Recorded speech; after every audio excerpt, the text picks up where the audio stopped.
In this video, I'm going to show you how to change your rear derailleur. So this is something that you'll need to do if you damage it in a crash or if you just get a new rear derailleur. While I'm doing this, I'm also going to change the rear derailleur cable. Sometimes you need to change the cable if the end is frayed. However, if it's been more than a year since you've changed your rear derailleur cable, I would recommend doing that while you change the rear derailleur out. Before you get started, I would recommend taking out your phone and snapping a few photos of the way the cable is routed in your old rear derailleur. That way you're not guessing when it's time to put the new rear derailleur on, because every rear derailleur is a little bit different of how the cable comes into it and then how it goes into the pinch bolt. So again, just take a few photos. Trust me, you'll thank me when you get to the point where you're trying to route the new cable back through. So the first thing that we need to do is we need to get the chain off. So I'm going to shift into the smallest cog in the back. And also this is a SRAM rear derailleur, so I can push the cage forward and lock it forward to make it easier. And to do that on a SRAM rear derailleur, you're going to push the cage forward and then push in this little lock button. Let the cage go while you hold in that button. If your chain has a quick link, you can use a pair of pliers like this that are designed specifically to remove quick links. This is the Park MLP 1.2. I'll show you how to use this in a minute. If you don't have a quick link, then you'll have to use a traditional chain breaker like this one. I'm not going to show how to use this in this particular video, but I will link in the description below a video where I show how to use a traditional chain breaker. So with these pliers, you just find the quick link and squeeze it together. That'll pop it out. Go ahead and remove the quick link completely from the chain, so it'll be two pieces like this. And we'll just pull the chain off the bike. You may have to spin the wheel forward to get it off the cassette. Now we're going to undo the pinch bolt where the rear derailleur cable comes into. And if you're new to this, even though you took pictures probably, just pay close attention as to how that cable goes around that pinch bolt. And always feel free to take more pictures as you do this, as you kind of take things apart just to make 100% sure. So there we go. And this cable is really short, and this is what I'm talking about. Sometimes it'll be frayed at the end, and so that's why, again, I do recommend changing out the cable when you do this. I won't go too much in how to change a cable because it's going to be different for different mountain bikes and different road bikes. But since I'm doing this SRAM one, I'll show you how to do this particular one. So you've got to remove this little cap. It's pretty easy. It's a 3mm Allen wrench, by the way. And then just take off this cap. And then the cable is going to feed into a little mechanism inside here, and I'll show it more closely.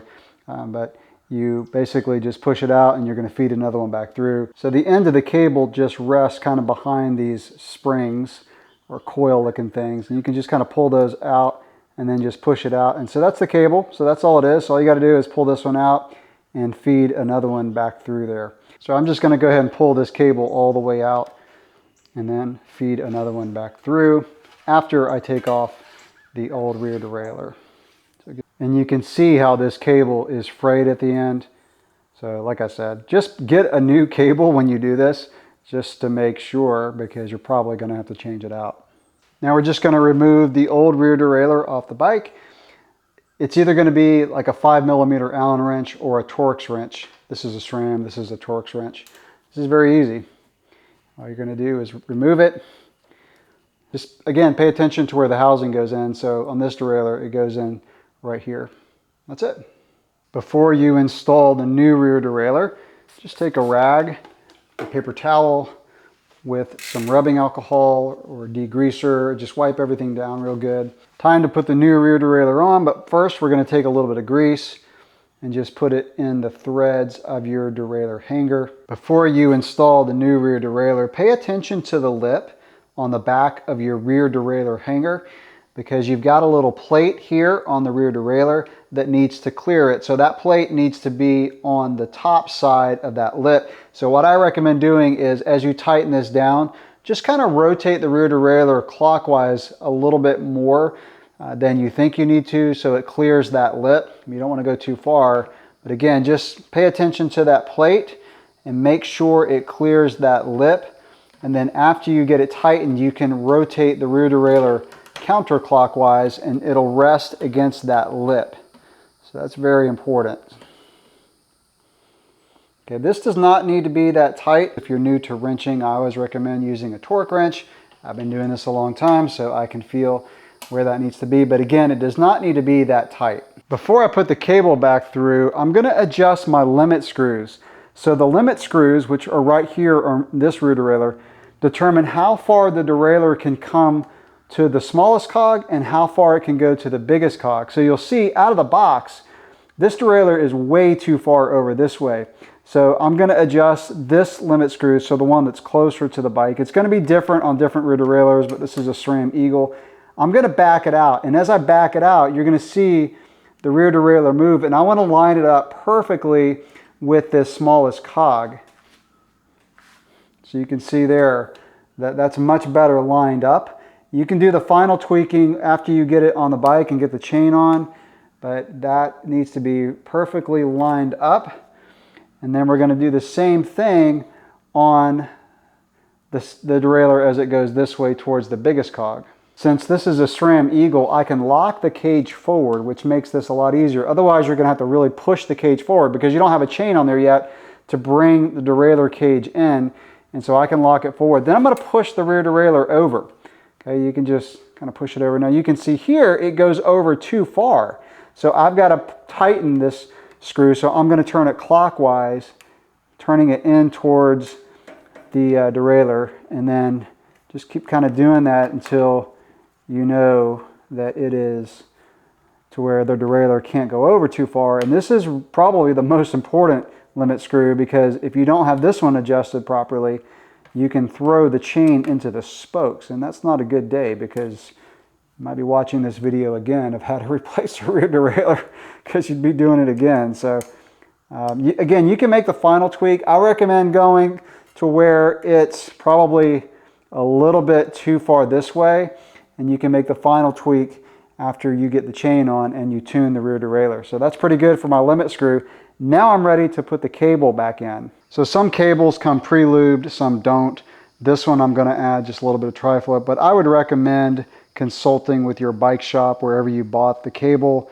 At the derailleur, you can see I've got the cable housing coming out, so I'm just going to feed it. Again, just consult your photos that you took of how this goes through your particular rear derailleur. And then all I need to do is tighten it into the pinch bolt. Before we put the cable in the pinch bolt, if you have a barrel adjuster, turn it all the way in so it's going in towards your shifter. And that way you can back it out if you need to take tension out when it's time to tighten the cable. Because you can only pull it so tight with your fingers when you're tightening it at the derailleur. So this SRAM Eagle rear derailleur, it comes around this pulley and then it feeds back in a little hole on the bottom side of this. And it comes out, and then we're just going to put it into that pinch bolt. So I need to back out this pinch bolt before this cable can go in there. Now I'm going to pull it so the cable is pinched between this plate. So you've got the rear derailleur, you got the cable, and then you got this plate and then the bolt. So you want to kind of pull this with your fingers as tight as you can, and then we'll use the barrel adjuster to back out any slack when we adjust the rear derailleur. So just a little tip, after you tighten the pinch bolt, go ahead and shift your rear derailleur, and that'll take out any slack if there is any. And then check the cable. If you've got some slack after you've done that, then you can loosen the pinch bolt, pull that slack out, and then tighten it again. In this case, I did a pretty good job when I pulled it with my fingers, so I'm just going to go ahead and fully tighten this. This is something that does not have to be that tight either. I'm going to say I probably did like 4 Newton meters, but you can check the manufacturer of your rear derailleur, but that does not have to be extremely tight. I'm going to install the chain. I won't really go into the specifics of this, but I will link in the description below a video that shows how to do this. But I will say that as you feed it into the derailleur, make sure you put the chain on this side, the right side of the top pulley, and then the outside of the bottom pulley, and just bring it on through the derailleur. Okay, so I've got the chain on. Like I said, I'm not going to go too much into how to put a chain back on, but I will say, if you have a quick link, make sure it curves, because it has a curve in it, make sure it curves as if it were going to go around the front chainring. Also, you want to put the quick link about right here, and then to fully tighten it and make it snap into place, you got to put pressure on the pedals. Sometimes you actually have to stand on the pedals. In this case, I was able to just hold the rear brake and then push the cranks, and it snapped that quick link into place. I've got everything pretty much back together. I've not cut the cable yet because I want to make sure my rear derailleur is tuned right. Now, if you adjusted your limit screws visually and you don't have a lot of slack in the cable, you should be pretty much ready to go. What I'll do is I'll link in the description below a video on how to tune a rear derailleur. I'm not going to go into it in this video. Watch that one just to tune up your rear derailleur and get it shifting well, but this one should be pretty good. The last thing to do is just to cut the cable. I'm going to leave probably a little bit more than I should, since I may have to tune this derailleur after I've ridden it. So I cut the cable, and then I'm just going to put on a cable crimp. And if you have a good pair of cable cutters, it'll have a little piece in the middle to crimp that. And we are done.